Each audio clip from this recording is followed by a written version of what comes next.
2011 December 20 Chandigarh மாநிலத்துல green colony அப்படிங்கிற ஒரு ஏரியாவில் ஒரு கன்ஸ்ட்ரக்ஷன் சைட் ஒன்று இருக்குது. அந்த சைட்ல அங்கு வேலை பார்க்குற ஒரு செக்யூரிட்டி ஒரு 6 மணிக்கு அந்த சைட்டுக்குள்ள போகிறார். அப்படி போகும்போது அந்த சைட்டுக்கு வெளியில ஒரு கார் நிற்குது. அந்த காருக்குள்ள ஒருத்தர் போர்வையை போத்திட்டு நல்லா தூங்கிட்டு இருக்கிறார். பொதுவாகவே இந்த மாதிரி கன்ஸ்ட்ரக்ஷன் பில்டிங்க்கு வெளியில யாராவது கார் நுப்பாட்டி இருந்தாங்கன்னா அந்த மாதிரி நுப்பாட்ட விட மாட்டாங்க. ஏன்னா அது சம்பந்தப்பட்ட ஆட்கள் மட்டும்தான் அங்கே நுப்பாட்டணும், வரணும், போகணும், வேலை பாதிக்கப்படும் அப்படிங்கிறதுனால பொதுவாக செக்யூரிட்டி அதை அனுமதிக்க மாட்டாங்க. சரி 6 மணிக்கு தானே, கொஞ்ச நேரத்தில் அவர் எழுப்பி அனுப்பிச்சிடலாம் அப்படின்னு சொல்லிட்டு சைட்டுக்குள்ளே போயிட்டு ஒரு 8 மணி போல் திரும்பி வர்றாரு. ஆனால் அந்த கார் அங்கேருந்து போகவே இல்லை. உடனே செக்யூரிட்டி போயிட்டு அந்த காருக்குள்ளே பார்க்குறார். அந்த நபர் இன்னும் நல்லா தூங்கிட்டு இருக்கிறார். இவர் பரிதாபப்பட்டு சரி இன்னும் 1 மணி நேரம் பார்க்கலாம், ஏதோ டயர்டாக தூங்கிட்டு இருக்காரு போல இருக்குன்னு சொல்லிட்டு 9 மணி வரைக்கும் வெயிட் பண்ணுறார். மறுபடியும் அந்த கார்கிட்ட போனால் அந்த நபர் 6 மணியில படுத்திருந்த அதே பொசிஷன்ல தான் இருக்கிறார். கொஞ்சம் கூட ஒரு அசைவோ இல்லை நகர்வோ எதுவுமே இல்லை. இப்போ மெல்லமா அந்த செக்யூரிட்டிக்கு ஒரு டவுட் வருது. காரை குலுக்கி பார்க்குறார், கண்ணாடியெல்லாம் தட்டி பார்க்குறார், சத்தம் போட்டு பார்க்குறார். உள்ளுக்குள்ள இருக்கிற நபர் கொஞ்சம் கூட நகர்ற மாதிரியே இல்லை. அப்போ தெரியாது செக்யூரிட்டிக்கு இன்னும் ஒரு 1/2 மணி நேரத்துல இந்த காருக்குள்ள இருக்கிற நபர் மிகப்பெரிய விஐபி அப்படிங்கிறதும், அந்த நபருக்கு ஒரு பெரிய கொலை சம்பவம் நடந்திருக்குது.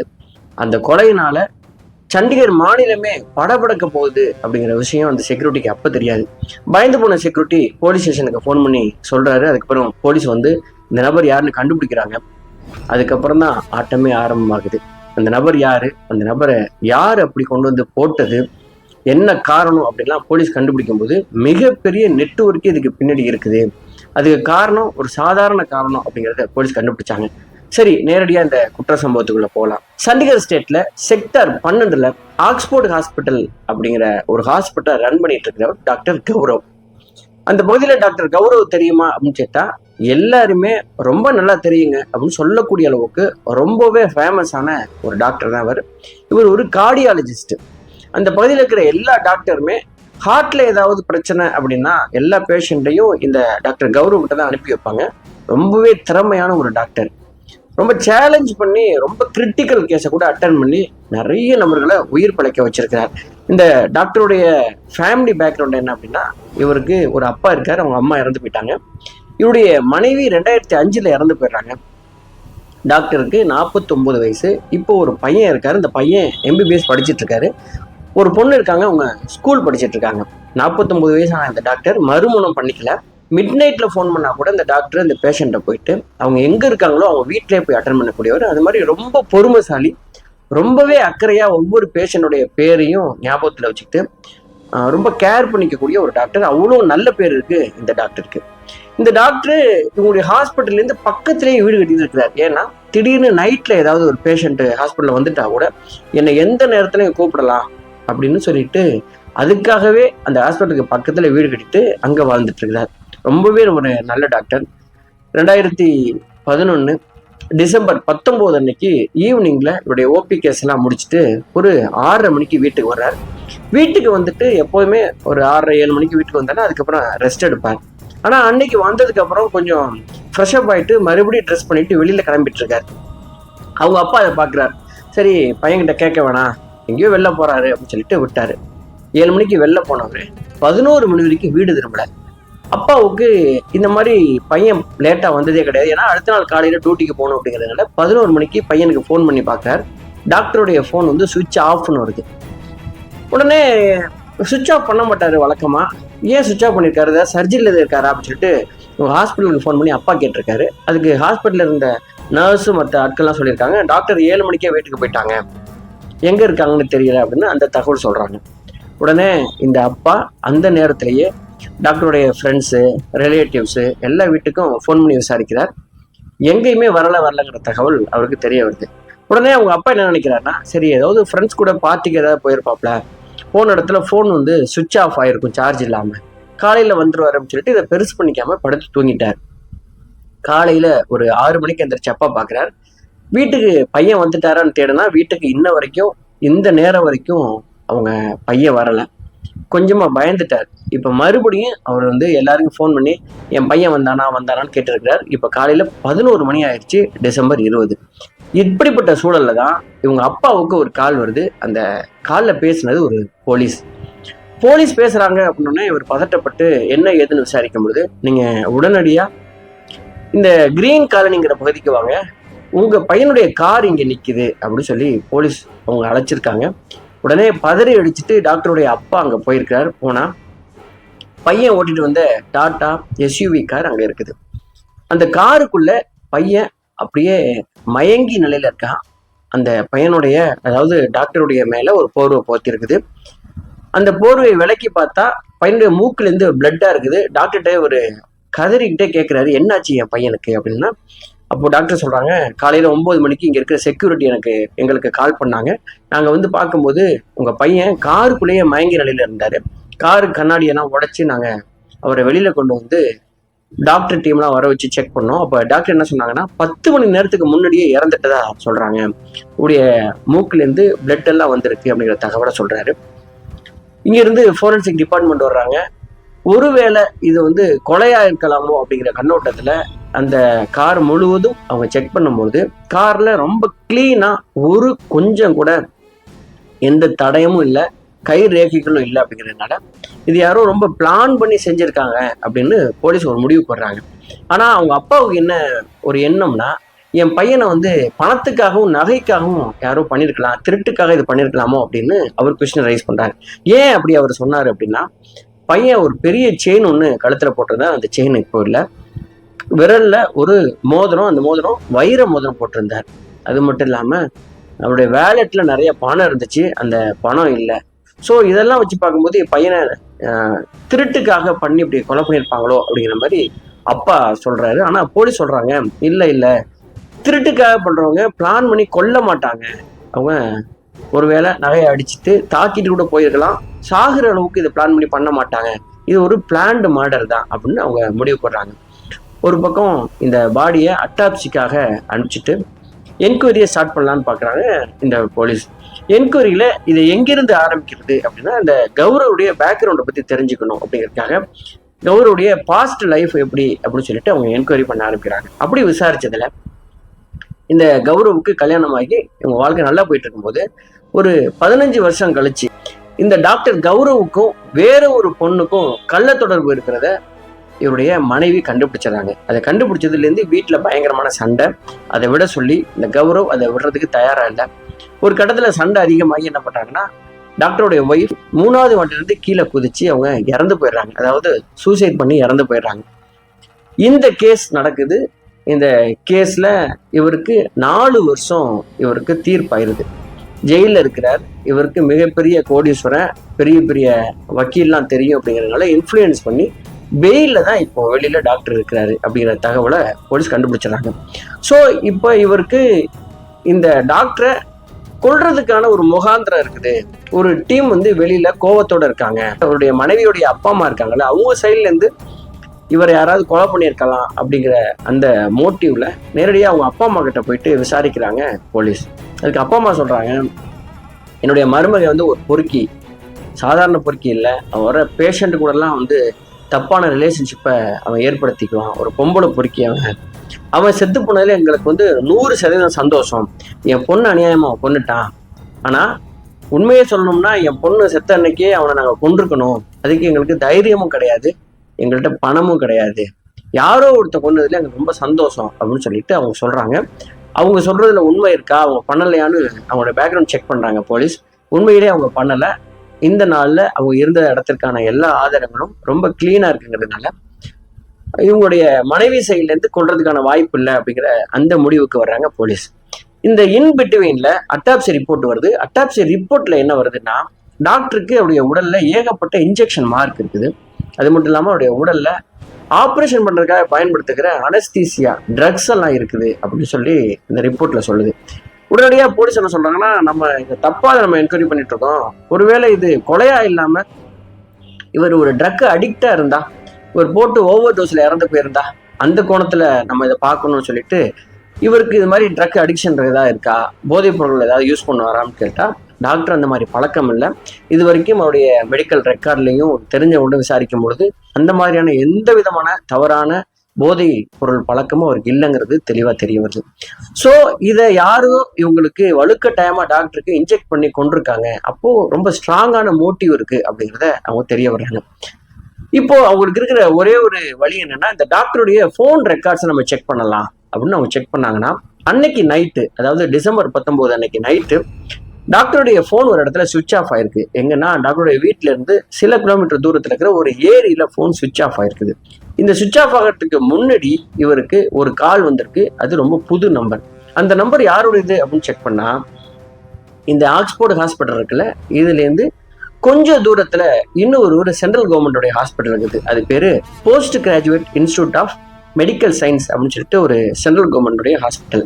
அந்த ஹாஸ்பிட்டல்ல ஒர்க் பண்ற சுரேகா சர்மா அப்படிங்கிற ஒரு டாக்டருடைய நம்பர் தான் அந்த நம்பர். அந்த இவருக்கு கால் பண்ண நம்பர். அந்த நம்பரை எடுத்துக்கிட்டு அவங்க பேரில் அட்ரஸ் எல்லாம் கண்டுபிடிச்சிட்டு நேரடியாக அந்த டாக்டர்கிட்ட போலீஸ் டீம் போறாங்க. ஒரு டீம் போயிட்டு அவங்களை என்கொயரி பண்றாங்க. நீங்க எதுக்காக டாக்டர் கௌரவ கொன்னீங்க? தொழில் போட்டியா, இல்ல இந்த ஹாஸ்பிட்டல்லேருந்து அந்த ஹாஸ்பிட்டலுடைய பேரை கெடுக்கணும், அவங்களுடைய வருமானத்தை கெடுக்கணும் அப்படிங்கிற மாதிரி உங்களுக்கு யாராவது கூலி கொடுத்து பண்ண சொன்னாங்களா அப்படிங்கிற கோணத்துலலாம் விசாரிக்கும் போது சுரேகா ரொம்ப தெளிவா ஒரு விஷயத்த சொல்றாங்க. டாக்டர் கௌரவ் வந்து ரொம்ப ஃபேமஸான டாக்டர், அந்த அளவு தான் தெரியும். பர்சனலா எனக்கும் அவருக்கும் எந்த விதமான தொடர்பும் கிடையாது. நான் அவரை கொல்ல வேண்டிய அவசியமும் கிடையாது. அதுக்கு ஏதாவது எவிடன்ஸ் இருந்தால் நீங்க என்னை கைது பண்ணிக்கிங்க அப்படிங்கிற மாதிரி அவங்க ரொம்ப கிளீனாவே சொல்றாங்க. ஆனா போலீஸ்க்கு என்ன புரியல அப்படின்னா, இது உங்க நம்பர்ல இருந்து தான் வந்திருக்கு, உங்களுடைய பேர்ல உள்ள சிம்ல இருந்து தான் வந்திருக்கு, நீங்க இதை எப்படி இல்லைன்னு சொல்றீங்க அப்படின்னு சொல்லிட்டு அந்த சிம்மை கேட்கும்போது, அந்த சிம் பத்திய தகவல் சொல்லும் பொழுது தான் சுரேகா சொல்றாங்க, ரொம்ப ஆச்சரியமா இருக்கு, நான் இந்த நம்பரை பயன்படுத்தவே இல்லை, இது ஏன் பேர்ல எப்படின்னு நீங்க சொல்றீங்க அப்படின்னு சொல்லிட்டு அவங்க சண்டை போடுறாங்க போலீஸ்ட. இப்படி பேசிட்டே இருக்கும்போது தான் திடீர்னு சுரேகாவுக்கு ஒரு விஷயம் ஞாபகம் வருது. சில மாதங்களுக்கு முன்னாடி இந்த ஹாஸ்பிட்டல்ல கீழே நிப்பாட்டி இருந்த சுரேகாவுடைய ஸ்கூட்டி ஒன்று காண போகுது. அந்த ஸ்கூட்டில அந்த ஸ்கூட்டி சம்பந்தப்பட்ட டாக்குமெண்ட்ஸ், அதாவது ஆர்சி புக் எல்லாம் இருக்குல்ல, அதெல்லாம் இருந்திருக்குது. இது காணா போயிருக்குங்கிற தகவலை போலீஸ் ஸ்டேஷன்ல போய் இவங்க கம்ப்ளைண்ட் கொடுத்துருக்காங்க.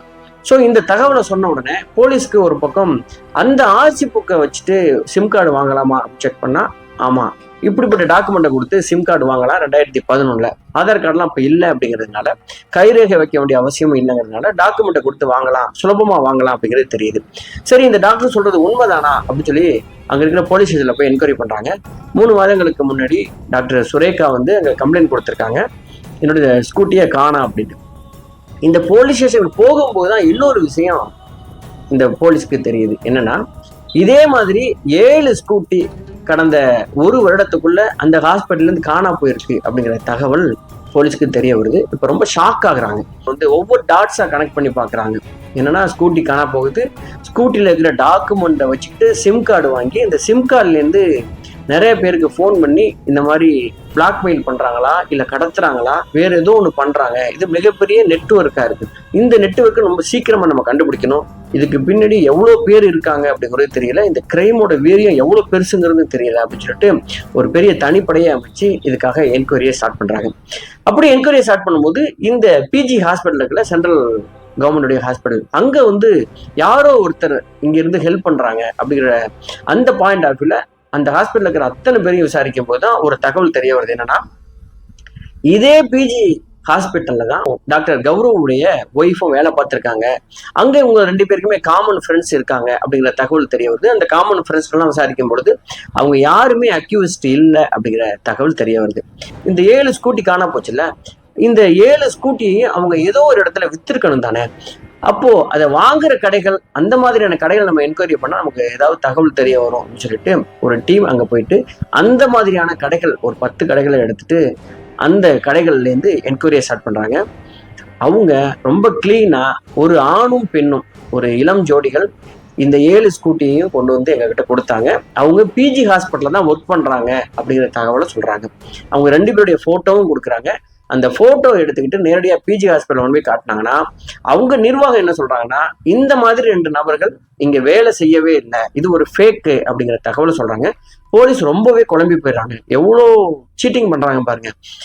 டாக்குமெண்ட் எல்லாம் தப்பா மாத்தி அந்த டாக்குமெண்ட்ல இவங்க ஹாஸ்பிட்டல்ல ஒர்க் பண்ற மாதிரி அந்த ஹாஸ்பிட்டல் இருக்கிற ஸ்கூட்டியை இவங்க அடிக்கடி, அதாவது இதை ஒரு வியாபாரம் மாதிரி ஸ்கூட்டியெல்லாம் வாங்கி விற்கிற மாதிரி அவங்க ரெடி பண்ணிட்டு எப்படியெல்லாம் ஒரு பிசினஸ் அவங்க ஸ்டார்ட் பண்ணிருக்காங்க.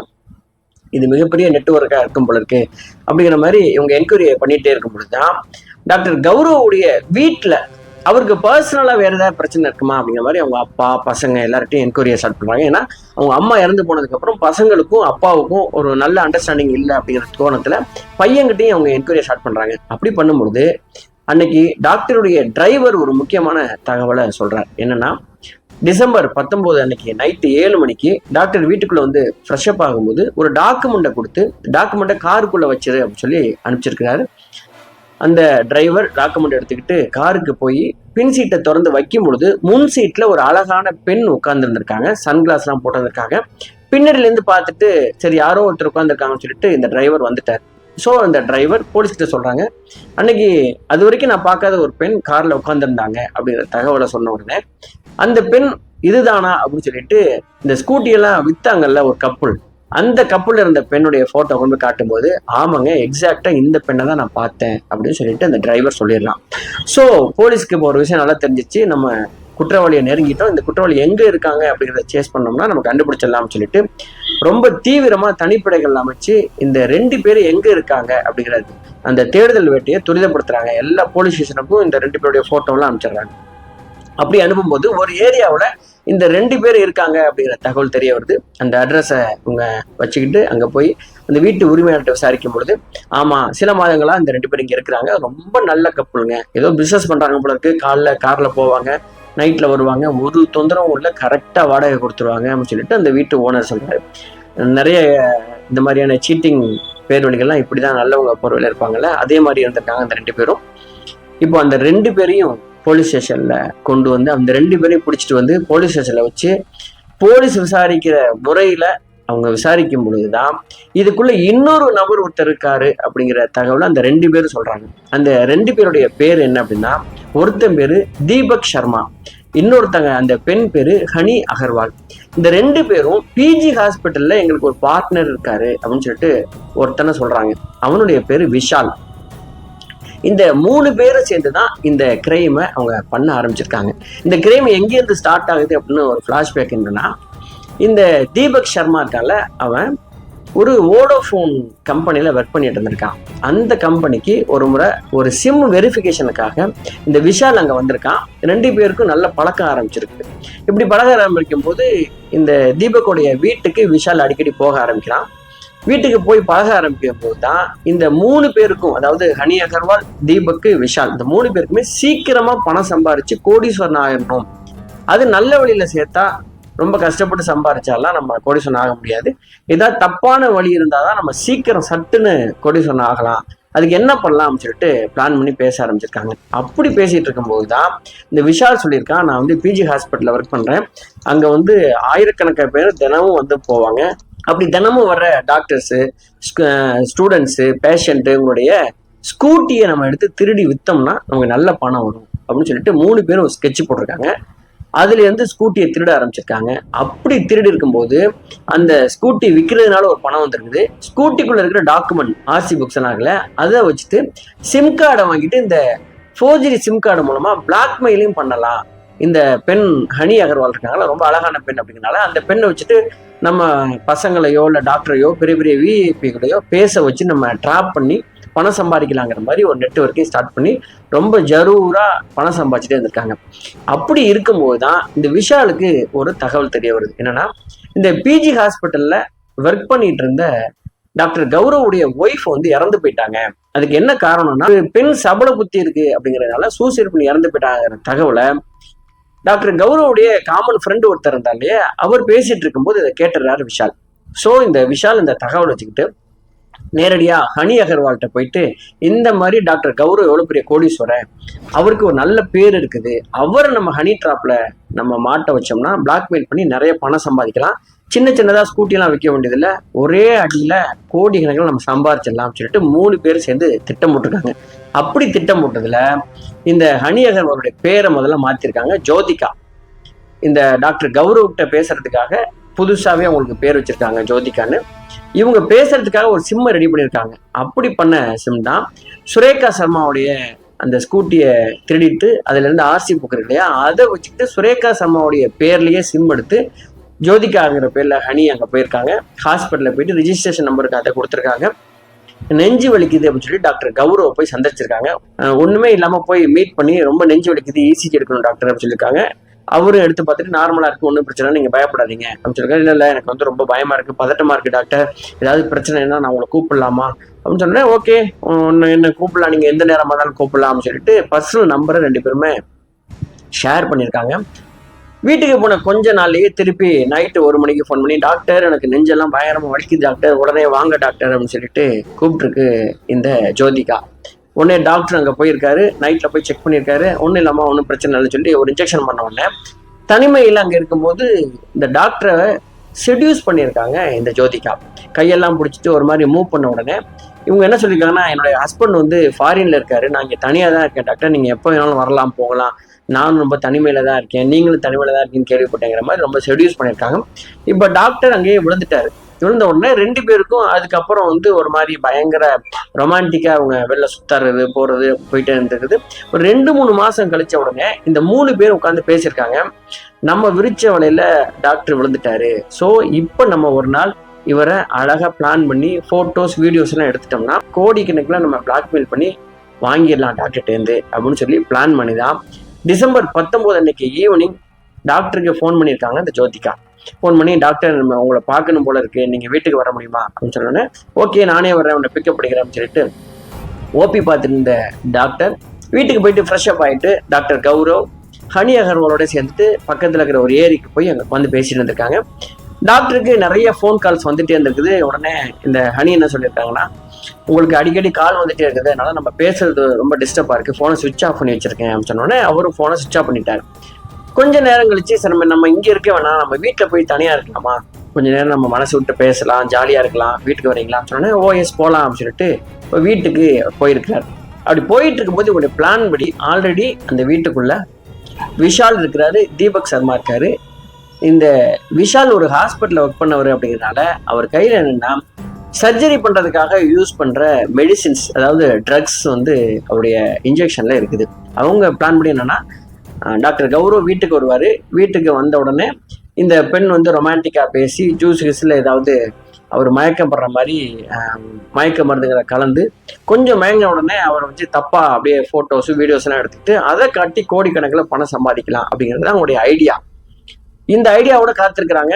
வீட்டில் போயிட்டு இறங்குறாரு கௌரவ், வீட்டுக்குள்ள உள்ள நுழையிறாங்க. கதவை சாத்தின உடனே, அது வரைக்கும் கௌரவ் வந்து அப்படியே கௌரவமா இருந்தவர், கதவை சாத்தின உடனே ஹனி மேல பாஞ்சிருக்கான் அந்த டாக்டர், கட்டி பிடிச்சி கிஸ் பண்ண ஆரம்பிச்சிருக்கான். இப்போ இவங்க நினைச்சதே வேற, வந்து கொஞ்சம் அப்படியே டீசெண்டா பேசி ஜூஸ் கிஸ்ல கொடுத்து நம்ம போட்டோ எடுக்கலாம்னு நினைக்கிறப்ப இவன் கதவை சாத்திட்டு கற்பழிக்கிற மாதிரி கட்டி பிடிச்சி கிஸ் பண்ண ஆரம்பிச்ச உடனே இதை எதிர்பார்க்கவே இல்லை ஹனியோடைய ஹஸ்பண்ட் தீபக்குடைய ஐடியா என்னன்னா, தன்னுடைய மனைவியை வச்சு பிளாக்மெயில் பண்ணி பணம் சம்பாதிக்கலாம் அப்படின்னு. ஆனா ஒரு நாளும் தன்னுடைய மனைவி டாக்டர் கூட செக்ஸ் வச்சுக்கணும் அப்படிங்கிறது அவனுக்கு உடன்பாடே கிடையாது. இதை பார்த்த உடனே, அதாவது தன்னுடைய மனைவி தான் கண்ணுக்கு முன்னாடி டாக்டர் கட்டி பிடிச்சி கிஸ் பண்ணி அவர் வந்து விட்டா எல்லா விஷயத்தையும் அங்கேயே பண்ணிடுவார் போல இருக்கு அப்படிங்கிற லெவலுக்கு போன உடனே தாக்கு பிடிக்க முடியாம மறைஞ்சிருந்தவன் வெளியில வந்து டாக்டரை தாக்க ஆரம்பிச்சிருக்கான். ஒரு கட்டத்தில் என்னன்னா, கையில இருந்த அந்த இன்ஜெக்ஷன் ஃபுல் லோடுல இருந்த இன்ஜெக்ஷனை டாக்டருடைய அங்க குத்தி எல்லாத்தையுமே இன்ஜெக்ட் பண்ணியிருக்கான். ஒரு 2-3 நிமிஷத்துக்குள்ள எல்லாமே முடிஞ்சு போச்சு. 5 நிமிஷத்துல இந்த இன்ஜெக்ஷன் எல்லாம் உடம்புல ஏறின டாக்டர் அப்படியே மயங்கி விழுந்து அப்படியே இறந்து போறாரு. இதை பார்த்த உடனே பிளான் எல்லாம் சொதப்பிருச்சு.